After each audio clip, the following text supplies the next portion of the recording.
I sat on the old, worn-out couch, a piece of furniture that once held memories of laughter and late-night movies. Now it was just a reminder of a time when life was lighter and happier. The room around me felt heavy, filled with the weight of the past. Upstairs, my 4-year-old daughter, Anna, was fast asleep, her gentle breaths in stark contrast to the tension that had settled over our home. I glanced at the clock. It was past 11 p.m. Charles was late again, as had become his usual routine. The sound of the key turning in the lock finally broke the silence. I stood up, smoothing my shirt out of habit, though I wasn't sure why I still bothered. "Charles," I called out softly as he stepped inside, looking more like a stranger than the man I once knew. "You're late." He didn't look at me, just grunted, "Work." His voice, once warm and loving, now felt cold and distant. I tried to keep my tone casual, though a knot tightened in my chest. "Anna asked about you today. She wanted to know when Daddy would be home." He shrugged off his coat, hanging it carelessly on the rack. "Kids ask a lot of things. That doesn't mean we always have the answers." His indifference stung. I swallowed the lump in my throat. "Maybe we could do something this weekend, just the 3 of us. Anna would love that." Charles scoffed, his voice dripping with sarcasm. "A family outing? With everything going on? Don't be naive, Betty." My hands trembled slightly as I spoke, trying to hold on to the conversation. This wasn't the Charles I married. "It's important, Charles. She needs her father." He walked to the fridge, pulling out a beer without even looking at me.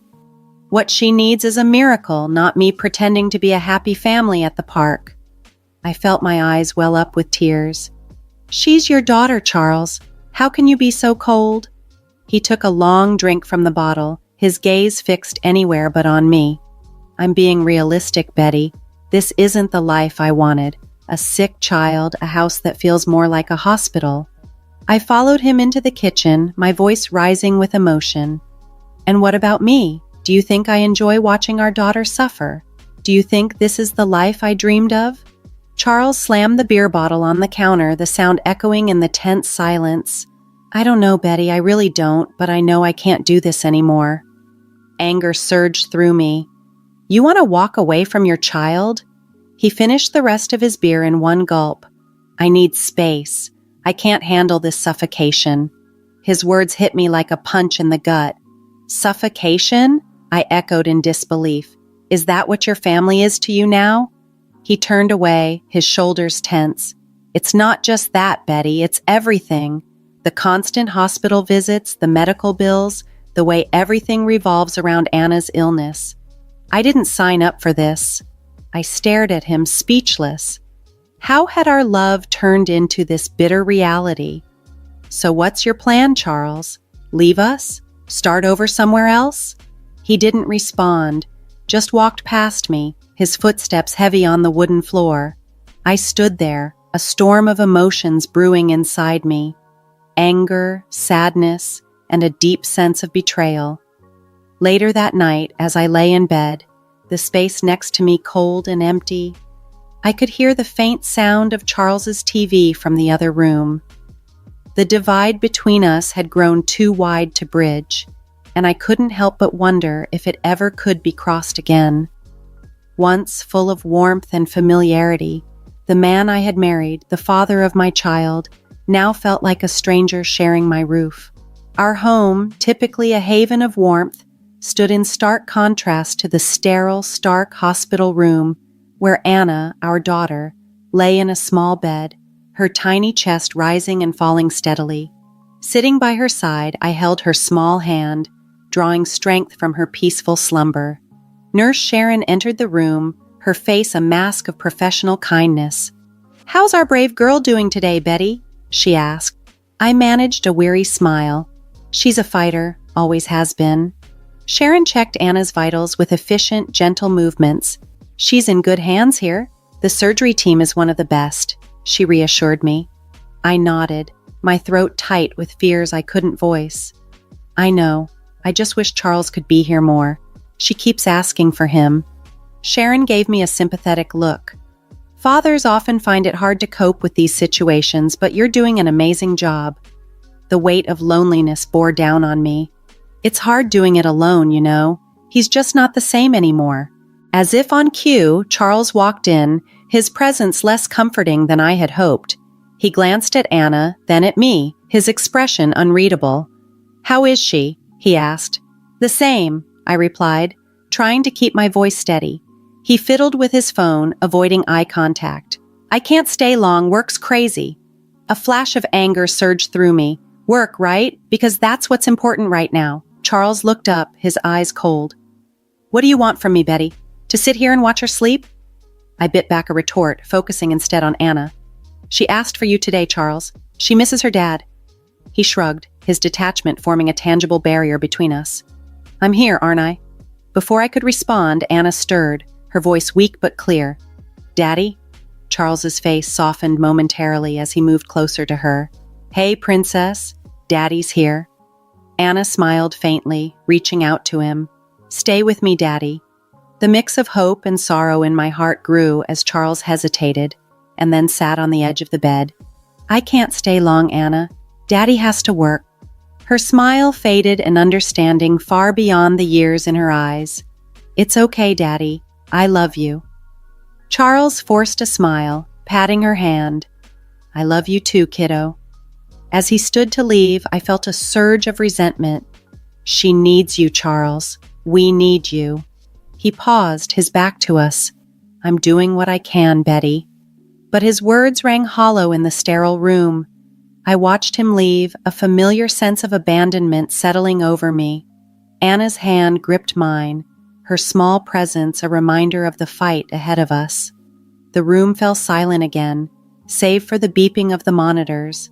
I leaned closer to Anna, whispering promises of better days, promises I wasn't sure I could keep. But in that moment, all I had was hope and the unwavering love for my daughter. The silence was broken by a call from my friend Marilyn, a local realtor. I sat in the dimly lit hospital cafeteria, clutching a lukewarm cup of coffee, my mind a whirlwind of betrayal and shock. Marilyn slid into the seat across from me, her expression a mix of concern and urgency. Charles was selling our house, our home. Anger and disbelief swirled within me, fueling a determination I hadn't felt in months. Under the dim lights of the hospital cafeteria, Marilyn, my longtime friend and a dedicated realtor, revealed the shocking news that shook me to the core. "Betty, I can't believe he's going this far, selling your house while you're anchored here with Anna."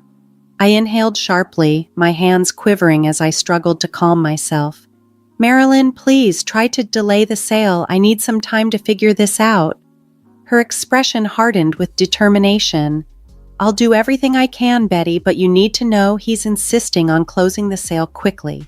I leaned in, my voice steady with newfound resolve. "He won't succeed without a fight. He thinks he can just erase our lives, start anew with her." Marilyn squeezed my hand in solidarity. "What's your plan, Betty?" The word plan echoed in my head, igniting a fire within me. For too long, I'd been passive, a spectator in my own life, overshadowed by Charles's growing indifference. No more. "I'm taking a stand," I declared. "First thing tomorrow, I'm meeting with a lawyer. We'll find a way to halt the sale." Encouragement lit up Marilyn's face. "That's the spirit. Fight for what's yours, Betty. I'm with you every step." I nodded, my spirit bolstered by her support. "I'll also need solid evidence, proof of his duplicity, any fraudulent dealings, anything that will strengthen our case." "We'll start with scrutinizing the sale details," Marilyn proposed. "I'll gather all the information I can on the buyer and any irregularities in the deal." I took a bitter sip of my coffee, its harshness mirroring the turmoil inside me. After all we've been through, I can't believe he's capable of this. To Anna. To me. Marilyn's hand tightened around mine, her voice filled with resolve. "He's a coward for underestimating your strength, Betty, and he'll soon realize his mistake." Rising from our seats, my determination solidified. "He'll regret this, Marilyn. He'll regret harming Anna and trying to steal our home. I'll see to that." Marilyn stood by me, fierce and unwavering. Let's turn the tables on him, Betty. Let's show him he messed with the wrong woman. Concealed just outside the realtor's office, my heart raced as I eavesdropped on the meeting inside. Charles was there, smooth-talking the potential buyers with his usual charisma. His mistress's laughter echoed, carefree and unaware of the storm she was part of. I observed as Charles confidently presented the paperwork. "This house is a gem, an absolute steal at this price," he boasted. The interested couple, a pair eager yet cautious, nodded as they perused the documents. "Everything appears to be in order," the wife commented. Charles's mistress, decked in vibrant red lipstick, chuckled, leaning in close. "See, easy as pie," she murmured audibly. My anger flared, but I remained focused on the task at hand. This was about gathering damning evidence. The husband glanced up, inquiringly. "And the owner is on board with all this?" Charles's reply came swiftly, a lie so effortless it seemed almost truthful. "Absolutely, she's ready to move on, eager to sell quickly." My fists clenched at his blatant falsehood, my nails digging into my palms as I resisted the urge to storm in.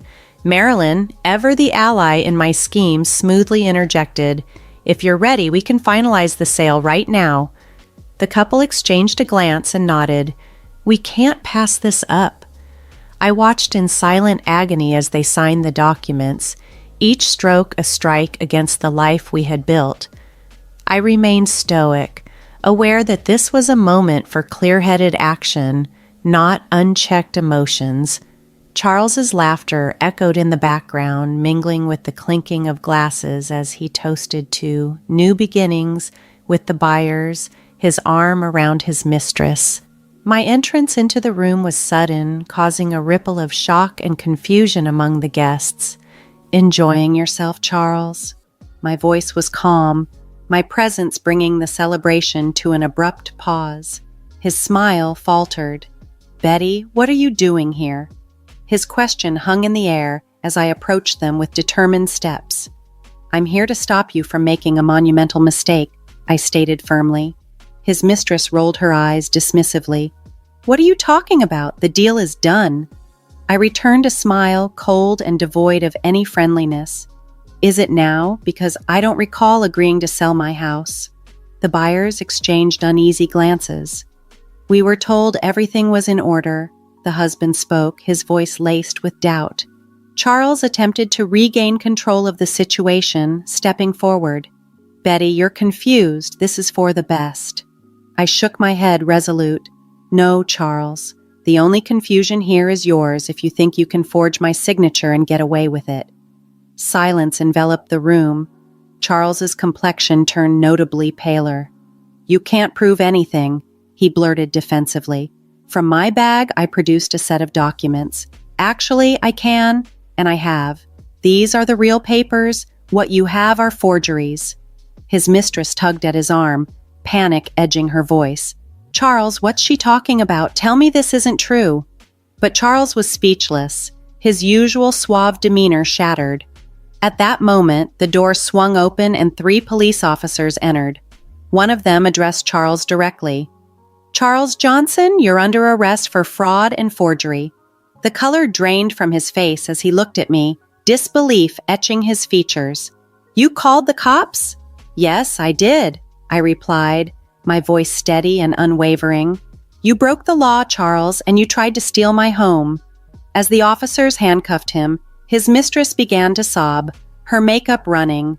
The buyers, sensing the gravity of the situation, quickly gathered their belongings, eager to remove themselves from the unfolding drama. One officer turned to me. "We'll need your statement, ma'am." I nodded, feeling a surge of vindication. "Of course, officer." As they led Charles away, he threw a glance back at me, a mix of anger and regret in his eyes. But I felt no sympathy for him. He had made his choice, and now he was facing the consequences. Marilyn, witnessing the scene, smiled at me approvingly. I returned the smile and exited the office, feeling a significant burden lift from my shoulders. I had stood up for myself and Anna. This was just the beginning. After Charles's arrest, I found myself in the lawyer's office, surrounded by law books and the heavy scent of leather. Mr. Ronald, my attorney, was a no-nonsense man in his 50s, his face marked with lines of experience. He reviewed the file before him. "Betty, your husband's actions have opened up a significant can of worms. The fraud charge is serious." I sat across from him, my hands clasped tightly. "I know, Mr. Ronald, but I couldn't let him get away with it. Not after everything." He nodded, understanding in his gaze. "I respect that. Now, about the divorce and custody battle, you're in a strong position, but it won't be easy." I leaned forward, resolute. "I'm ready for it. I have to do this for Anna. She deserves a stable home." He shuffled some papers.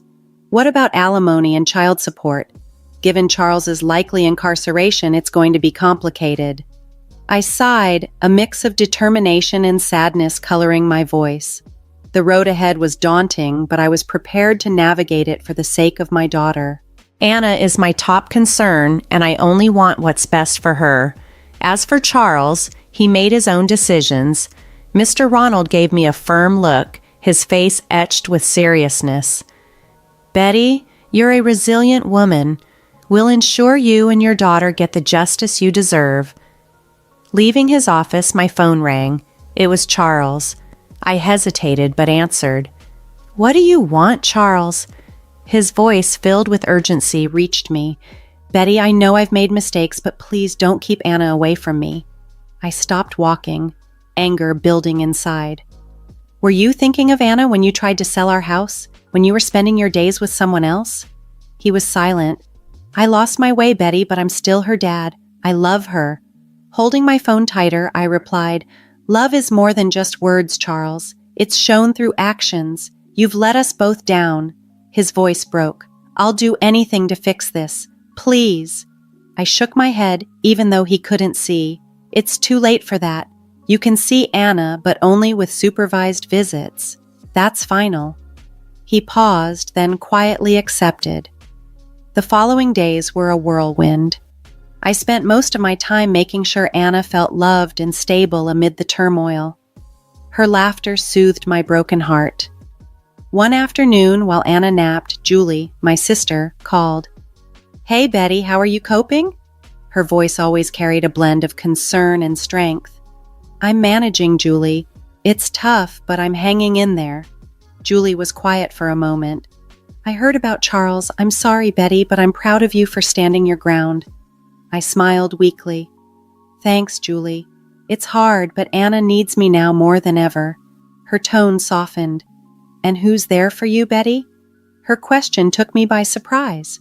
Caught up in caring for Anna and the legal battle, I hadn't really considered my own needs. "I don't know, Julie. I haven't had the chance to think about myself." Julie's reply was firm. "You need to look after yourself, too. You can't pour from an empty cup." She was right. "I'll try, Julie. It's just all so overwhelming.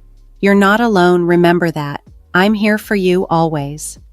The next day, I visited a therapist, Dr. Scott. His office was a welcoming space with gentle lighting and a comfy couch. He greeted me with a warm smile. "Betty, it's good to meet you. How can I help you today?" I took a deep breath and shared my worries and fears. "I just feel so lost, Dr. Scott. Everything I trusted has turned upside down." Dr. Scott nodded, his voice soft and understanding. "It's natural to feel this way after what you've experienced. It's essential to recognize that challenging times are just one chapter in the extensive narrative of your life, not the entirety of it." This notion struck a chord with me and sparked a period of gradual but meaningful changes as I began to rebuild my life. I found solidarity in a support group for single parents. Despite the initial nervousness of my first meeting, the sense of community was palpable as others shared their experiences. It was a relief to know I wasn't alone. The group leader welcomed me warmly, encouraging us to support and uplift each other. I shared my own experiences with the group. As I spoke, my voice was steady, yet charged with emotion. The group members offered me a look of empathy and understanding. Afterward, Abigail, one of the group members, came over to speak with me. "Your story is inspiring, Betty. You're stronger than you realize," she said. Her words buoyed my spirits, and I began to believe that maybe, just maybe, I could transform this challenging chapter into a tale of resilience and hope. Back at home in the calm of an early morning, I sat reflecting on the tumultuous journey that had brought me to this moment of peace. The divorce was finalized. The documents sat on my coffee table, marking a new chapter of independence. The legal battle had been grueling. I had fought hard against my ex-husband Charles for a fair share of his assets to secure a stable future for our daughter Anna. The court had ruled in our favor, and Charles, found guilty of fraud, faced the consequences. His accomplice, caught in their schemes, was also penalized heavily. In court, watching Charles and his accomplice point fingers at each other was a surreal moment. There was no remorse, only blame. Yet, despite the chaos of the legal battles and emotional turmoil, there was a silver lining. Anna had recovered well from her surgery, and her vibrant laughter once again filled our home, bringing with it a warmth that had been absent for too long. As I sipped my morning coffee, I contemplated our future, a future I had fiercely fought for, one that now seemed bright with promise. Anna was my priority, my beacon of hope. We had come through a storm stronger than before. I looked at the photographs on the mantel, pictures of us at the park, at the zoo, our faces bright with smiles. These were not just images, they were symbols of our resilience and our capacity to find joy even in adversity. Just then, Anna burst into the room, her hair tousled, her eyes sparkling with excitement. "Mommy, are we going to the park today?" she asked eagerly. My heart filled with love as I nodded. "Yes, sweetheart, we're going to have a great day." Her laughter rang through the room as she clapped her hands in delight. Watching her play, I realized that these moments of joy and recovery was what truly mattered. The struggles, the pain, and the betrayal were behind us. Ahead lay a path filled with healing, laughter, and a new journey.